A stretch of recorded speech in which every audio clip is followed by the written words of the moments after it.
Assalamualaikum warahmatullahi wabarakatuh. Anak-anak, kita ketemu lagi.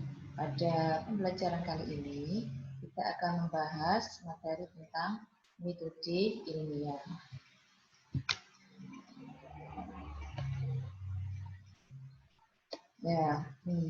Apakah metode ilmiah dan bagaimana langkah-langkahnya?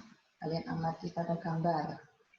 Di sini, kita tidak akan menuliskan penjelasannya menggunakan tulisan, tapi langsung juga jelaskan lewat gambar-gambar ini, biar kamu belajar untuk mempelajari konsep, ya, tidak hanya membaca. Apakah metode ilmiah? Kamu amati gambar. Di sini ada langkah-langkah yang dilakukan. Kemudian ada suatu kesimpulan, jadi suatu hasil. Itu yang dimaksud dengan metode ilmiah. Berarti metode ilmiah adalah suatu metode atau pendekatan yang dilakukan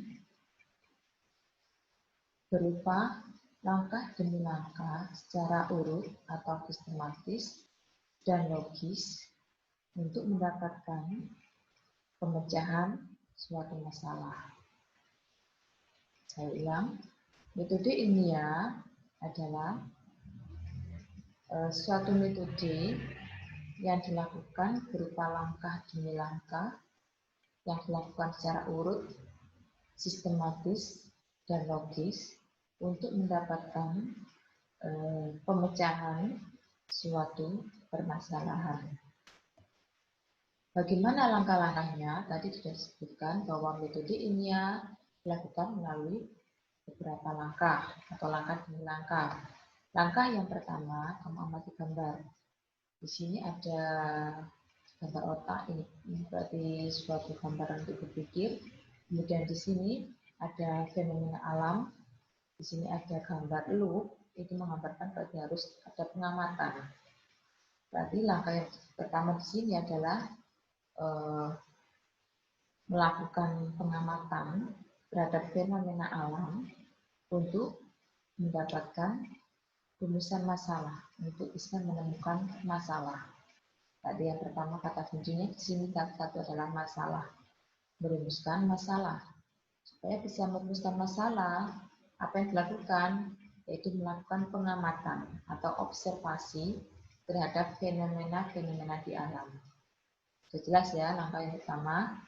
Kemudian langkah yang kedua, ya, setelah menemukan permasalahan atau masalah penelitian, yang dilakukan adalah mencari sumber informasi atau pengumpulan data. Untuk mengumpulkan data sama juga melakukan observasi, mencari informasi melalui observasi atau mengamati untuk mengumpulkan data. Jadi tahap dua ini adalah melakukan observasi untuk mengumpulkan data. Data bisa diambil dari berbagai sumber dan berbagai teknik. Bisa dari internet, dari alam, dengan wawancara, dari studi literatur, atau studi pustaka, dan lain-lain. Kemudian langkah yang ketiga, setelah ditemukan data, diharapkan seorang peneliti bisa merumuskan hipotesis. Apa itu hipotesis? Yaitu jawaban sementara atau dugaan sementara terhadap permasalahan yang diajukan tadi, yang ditemukan tadi. Kata kuncinya hipotesis, jawaban sementara terhadap permasalahan yang ditemukan. Setelah mengajukan hipotesis, langkah selanjutnya adalah melakukan eksperimen atau percobaan. Apa tujuannya melakukan eksperimen atau percobaan ini? Tujuannya adalah untuk mendapatkan kepastian atau untuk menguji hipotesis. Apakah hipotesisnya tadi benar atau tidak? Kalau dalam percobaannya nanti bisa membuktikan hipotesis, berarti nanti disebut hipotesis H atau hipotesis alternatif. Kalau tidak membuktikan hipotesisnya, berarti disebut hipotesis nol. Nanti bisa kalian baca di LKS materi metode ilmiah. Selanjutnya, Langkah yang kelima, setelah melakukan percobaan, berarti dihasilkan satu data, datanya itu dianalisis. Berarti di sini ada analisis data. Setelah dianalisis data, biasanya data dianalisis dalam bentuk grafik atau tabel. Berarti intinya mempersingkat data. Setelah dianalisis, barulah seorang peneliti ini bisa merumuskan suatu kesimpulan. Suatu kesimpulan yang berisi apakah hipotesisnya tadi di awal benar atau tidak. Ya, jadi metode ilmiah meliputi langkah-langkah. Langkah yang pertama, MAS. Tadi rumusan masalah. Observasi untuk mengumpulkan data. H, hipotesis, jawaban sementara. X, eksperimen, percobaan untuk membuktikan hipotesis. Dan yang terakhir, K, kesimpulan. Untuk mudah mengingat, untuk mudah menghafal, langkah-langkah metode ilmiah bisa disingkat apa? MAS,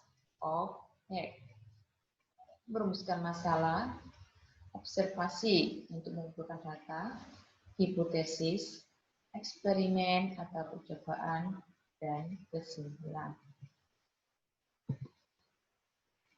Selanjutnya, untuk melakukan metode ilmiah, seorang peneliti harus memiliki sikap ilmiah.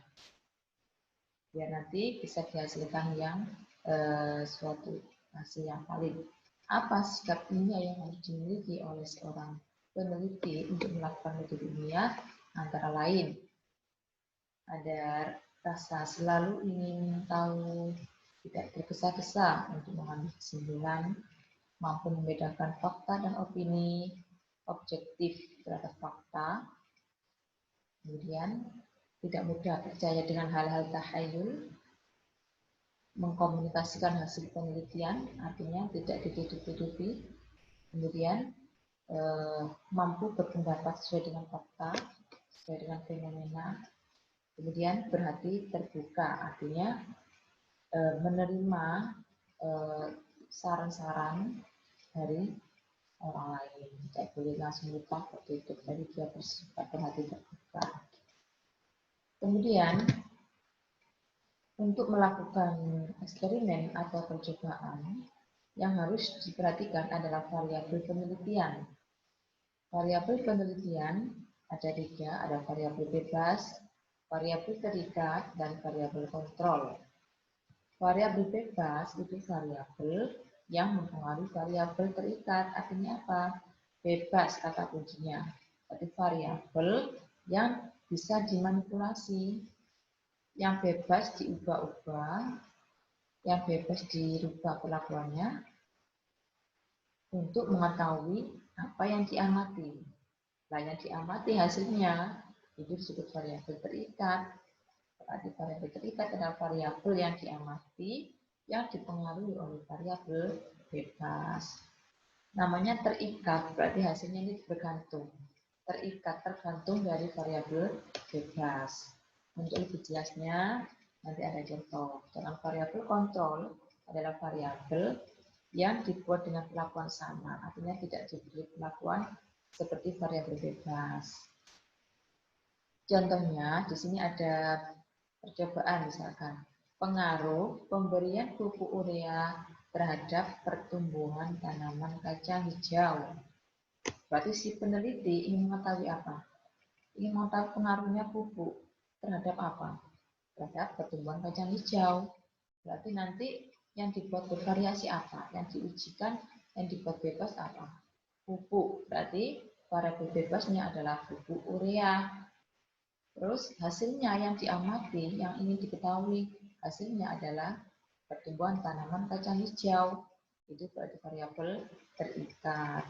Variabel terikat berarti faktor yang diamati, hasil yang diamati setelah diberi perlakuan oleh variabel bebas. Selanjutnya, di sini ada contoh mulai dari rumusan masalah sampai dengan kesimpulan. Misalkan ada rumusan masalah. Apakah konsentrasi warna kuning telur dipengaruhi oleh jenis makanannya? Nah, ini kemudian kerangka berpikir atau mengamati, cari informasi untuk mengumpulkan data. Selanjutnya, hipotesis, jawaban sementara. Apa jawaban sementaranya? Di sini bahwa warna kuning telur itik dipengaruhi oleh jenis makanannya. Ini jawaban oleh peneliti sebelum percobaan.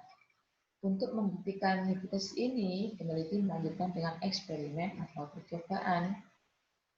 Bagaimana percobaannya? Dia menentukan dulu variabel bebasnya apa. Tadi ini mengetahui konsentrasi warna kuning telur apakah dipengaruhi jenis makanan.